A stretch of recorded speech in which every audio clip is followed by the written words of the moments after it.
Welcome back to Afternoon Live. Our next guest's debut comedy album went to #1 on iTunes. You've seen her roast Simon Cowell on America's Got Talent, and her latest comedy special, Sparkle Baby, is streaming now. We welcome to Afternoon Live comedian Lace Larrabee. Thank you for being here. Thank you so much for having me. Straight from the airport. Literally straight from the airport. You're a trooper. Yeah, it was a close to 5-hour flight. I don't know if the camera can show it, but I still have the sleep mask indention. I have this sleep mask that I got off TikTok that attaches my head to the seat. Wait. Yeah, it's incredible. Okay, we'll talk more about that later. I'll have to give you a link to it, right? But it straps you in so you just snore upright, you know? Beauty rest. Fantastic. It's so important. Yeah. I gotta talk about your pageant days. Let's do it. Because what great comedy fodder that must be. 100%. The backstage stories must just be endless for you. Oh, nonstop. And it's very similar to stand-up. Look at you. Look, oh my gosh. Oh, young Lace. That's fabulous. Oh, 20 pounds ago. Look at her. Look at her go. She had no eyebrows, but also no waist. So we took all of our eyebrows away in the 90s. They really didn't tell us that we would need them again. They didn't let us know. And now mine are tattooed to my face. So there you go. There you go. Now you're back.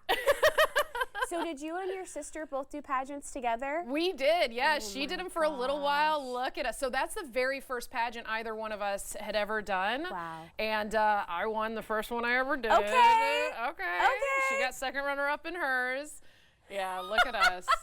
Oh, yeah. People don't forget. No, absolutely not. Are a lot of people in the comedy community surprised when they learn that about you? Because it makes sense as great material, but it's kind of a different world. Totally, and not just for material, but for just stage presence alone. Like, that's half the battle when you start stand-up, is because you can be a great writer but have no stage presence, or the other way around. I think I was the other way around. I was super comfortable on stage, being really vulnerable, feeling judged. I was like, bring it on. I can do this. I can do this. I've seen worse. Yeah, exactly. Well, and I imagine as a young person, like the scholarship money is a really big deal. Totally, yeah. So I did them like the adult ones. So I didn't start, I mean, you saw that photo. I didn't start till I was 13, did the first one, got the bug. I was like, I love this, right? You just walk around and smile and they give you some fake diamonds on your head. Exactly. I was like, wear some rhinestones. Right? And then they put you in parades. You get to throw candy at kids. I was like, this is amazing. But then I found out that you could actually like pay for college, and I paid for most of my college doing That's incredible. Doing pageants. It's not easy to raise all that money. No, not at all. That's so awesome. Yeah. You've been doing a lot of acting stuff. You're so busy, but we saw this great photo of you with Jon Stewart, who directed this film in 2020, was it? I think so, yeah. Okay. It was definitely over the pandemic. Yeah, Jon, I was so lucky to get to be directed by Jon Stewart. That's so and cool. This is actually, that's a still from a video. So he goes on set. There's hundreds of people on set, right? And this is a film he wrote and directed called Irresistible, and they booked me, and then he comes up to me directly and goes, "You're the comedian, aren't you?" Oh, totally. And it was such a small part. It even got cut out of the movie, but it was such a small part. But he came to me directly on set and was like, I remember your audition. You're very funny. He's like, do you ever go to the Atlanta Punchline? I was like, all the time. It's my home club. And he goes, is Marcy still there? He remembered the GM. Oh my gosh. And she is still there, has been working there for 40 years. So he made a video for Marcy to send to her. That's so awesome. He's the coolest guy, and he remembers everything. He's a genius. But he could sniff you out as a fellow comedian immediately. He's like, I know you. Yeah, he's very cool. Okay, another awesome series you were booked on, and then we didn't get to see it because it got cut. Listen, was Ozark. Is this what this is about? I know. Come on. Everything I was cut out of. This is the Justice for Lace segment. Thank you we so need to much. revive all this stuff that we haven't gotten to see. Right? Yeah, because my IMDb would say I did a lot less. Yeah. No, I got to be on the set of Ozark. The coolest thing about that is the guest director was Robin Wright. Come on. She touched me. Oh. Not in that kind of way, but she touched my hair. And it was the coolest moment of my entire life. We were on set. I was a reporter, and I was standing outside, and it was windy, and I was trying my best to not be distracted. She was like, can I touch your hair? And I was like, please touch my hair. Please do. I'll never wash it again. And I didn't.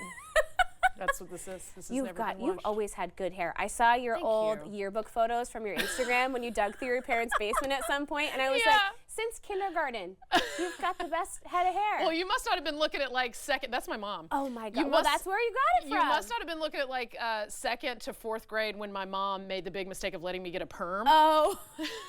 To think that a 7, 8-year-old knows how to manage a perm And I just brushed that thing out. And anyone who knows with perms, you can't brush a perm. We all wanted a perm, though. Yeah, that last photo, that was post-perm. Okay. Yeah. Finally got the Rachel. Came back. I got the Rachel cut, yeah.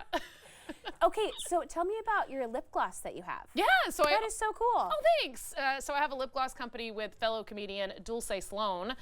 Speaking of Jon Stewart, she was a correspondent on The Daily Show for 7 years. So if people don't, if they think they might know her name, that's where that's from. She's so funny. She and I were on the road a few years ago, and we were like, God, T-shirts are so bulky to take on the road. But I do bring T-shirts, and I will be selling them at my shows this weekend. We have merch, don't worry. They are very cute. One says White Trash Cinderella. The other one says Sparkle Baby. You got to get both, one of each. But we were just talking about, like, you know, what could we sell that's smaller, easy to carry, something people actually want to use? Yeah. Because everyone's got too many T-shirts, right? Yes. Except for y'all who don't have my White Trash Cinderella. You're too or my short Sparkle Baby of T-shirts. your full set right now. Gonna need those too. But after that, yeah, it's called Giggle Gloss. How fun. Yeah, from the minds of comedians to the mouths of their fans. There you go. What a great business partner. For all the creeps who want to kiss us after the show and can't. It's almost like you are, you know, if you buy our lip gloss. It'll just cost you. It'll cost you, yeah. Okay, $20 a pop.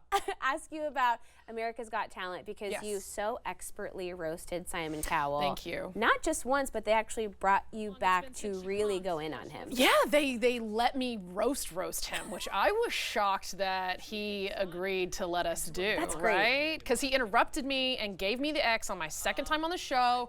Did not appreciate. I thought we were friends. Yeah. Because that first time I was on the show, I got a full standing ovation. All the judges loved me. I was like, oh my God, I'm gonna win. And then I came back the next time and he was like, meh. He was like, you just talk for the women in the audience. And I was like, I'm sorry, what'd you say to me? How dare you? How dare you, Simon Cowell? But it worked out. I think it was all kind of planned to kind of rile me up and then to get me back to get to roast him. Totally. But, yeah. Two of my favorite roast jokes didn't make it into the feed though. Okay. Again, the cutting room floor, justice for Lace is the theme here. Thank you. Well, but then you get to be really part of the family because they brought you in to host the live show in Vegas. Yes, they had like a 3-season run in Vegas at Luxor Theater. It was like they brought all the past acts, and then they had me hosted. I got to be sounds like the best gig. It was the best gig. It was like being on a live America's Got Talent every single night. Yes. You know, you got all these different acts. You've got a new crowd every show. It was like a 1,000-seater theater. Oh my gosh. And I had costume changes. I wore like 5 different costumes every single night. I saw your name in lights. Huge lights. Oh my gosh. And so I would come out in like I had a satin, like a black satin suit, and then this like disco ball crop top underneath, and they would light me up in a silhouette in the back of the stage, and I would look like 40 feet tall. Oh my gosh. That's how I got to come out every single night. It was so exciting. It's like every millennial girl's dream come true right there. You lived it. I got to have my Joan Rivers moment, you know? I got to have my Vegas residency. That's incredible. Yeah, I miss it. We always ask about the dogs, so we got to ask about Cammie. Yes. She's quite fabulous. Oh, this is my baby girl. Oh my gosh. Oh, this is my sweet baby. She's been with you for a long time, right? Okay, so she's about to be 17 years old. She is 16 and a half. She has no teeth. Oh, well. They are all gone. That'll happen. Had to get them all removed. 3 separate, so the first time is 3 separate extractions. The first one, I cried for days. I was like, I'm the worst mom on the planet. Get it. And then the second time, I was like, she'll be fine. And the third time, I was like, just take them all out. She doesn't need them. She didn't even remember that she had teeth. She doesn't know. She has no idea. She has a nice life with you. She has a great life. She really does. But she's completely deaf, completely toothless.